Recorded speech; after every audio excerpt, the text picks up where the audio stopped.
Hey everybody, this is going to be an introductory video on just the discovery of the proton. We're not going to go into that in depth about all the physics and chemistry of it. This is just to let you see an overview of how the proton was discovered. If you think about it, we're in the year 2014 and we have so many advances of technology and we know so much about, well, I guess we do know quite a bit about our atoms, and we can make drugs, we have 3D printers and all that stuff. And but our proton, or nucleus of the atom, actually wasn't discovered about 100 years ago. The year that your nucleus for proton was discovered was 1911, so that's just a little bit over 100 years ago. And within this 100 years period, we actually have come a long ways from that point. So just to recap, the proton is inside the nucleus, and the inside nucleus has protons and neutrons, and this basically makes up your mass of your atom. So if you watch my previous video, this is the protons plus neutrons will give you your atomic mass. The person who did all this work, his name is Ernest Rutherford. You might have heard of this from previous science classes, and this was, like I said, over 100 years ago. What he did in his experiment was that here are two diagrams, and he did a lot of radioactive decay. So what he did was he shot out an alpha particle, a beam of it, just basic constant, just alpha particle beam, at a very thin gold foil. So you can see a gold foil here, a gold foil here. These are just two exact same sort of diagrams, but in different orientation. But what you have to understand is that at that time in 1900s or early 1900s, people didn't know what the structure of the atom was. They didn't know about protons. They didn't know there was a nucleus.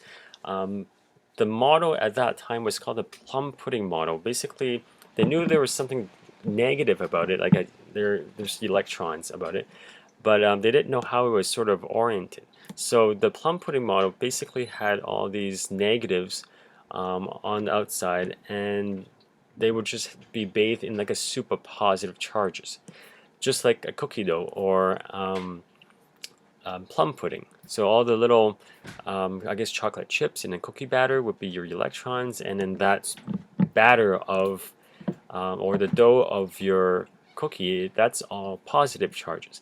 So what he found out in his experiment is that when he was shot this alpha particle, which is just a helium atom without your electrons, so it does have some mass into it.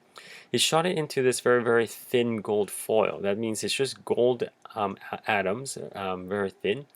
And if you think about what he would have expected, was that since you were shooting a substantial sort of mass into a very thin foil, and with the plum pudding model in mind, you would expect the alpha particle to just go right through, and you would just have one dot here. So what this is, this surround thing, that's your scintillator, which detects any light source. So if there's any reflections or anything, then you will see like speck of light. So instead of just seeing one dot of speck of light from this alpha particle, what he actually observed was that he had a lot of different deflections. So instead of just around this side, he would actually have some that deflected or back at him at a different angle.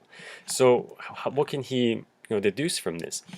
He kind of believed that perhaps there was a nucleus that was pretty substantial that actually deflected the alpha particles, because without a nucleus with mass, then how can all these things be deflected? So that's really the experiment, the gold foil experiment, what Rutherford did to detect or to come up with the nucleus idea, or to say that, hey, perhaps there is a proton.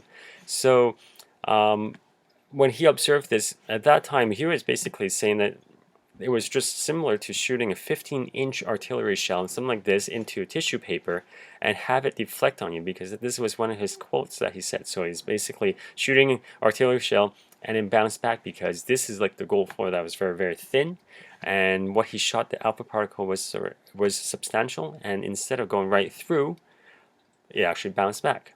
So that's your discovery of the proton. So you can see from this video, this animation shows the entire experiment. You can see here's the radioactive source that's being shot into the scintillator, and through or around or at the gold foil experiment, you can see that it actually bounces back, and can see that it's being deflected, and As we zoom in on this thin gold foil, we can see that it is only made up of a couple atoms thick, and you can see that the only reason that we can explain the deflection is perhaps there is a substantial nucleus that's inside each of these gold atoms.